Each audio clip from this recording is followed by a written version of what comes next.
Sa kaugnay na ulat, nangako naman si Philippine Delegation Chef de Mission Richie Garcia na patuloy na isusulong ang pananatili ni Naturalized Center Andre Blatch sa roster ng Asian Games-bound Gilas Pilipinas basketball team.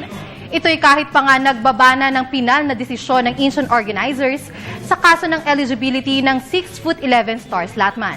Narito ang report ni Arian Malyari.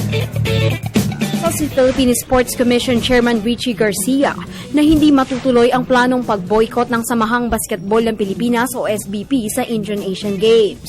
Ito'y matapos na magdesisyon ng mga organizers na huwag paglaruin sa men's basketball competition si Gilas Pilipinas Naturalized Center Andre Blatch.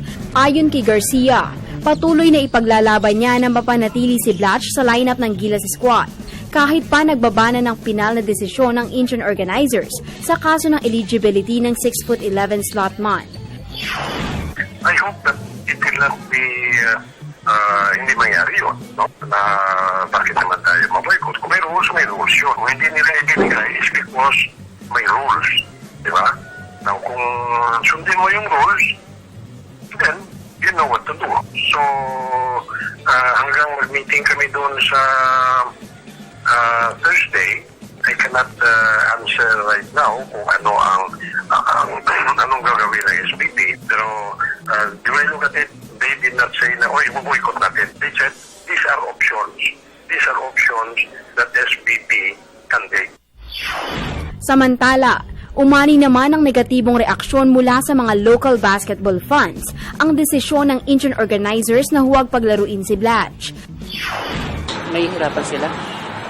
Kailangan talaga ng medyo may center kung malaki lang. Merong faktor yung pagkakawala na kung sakali.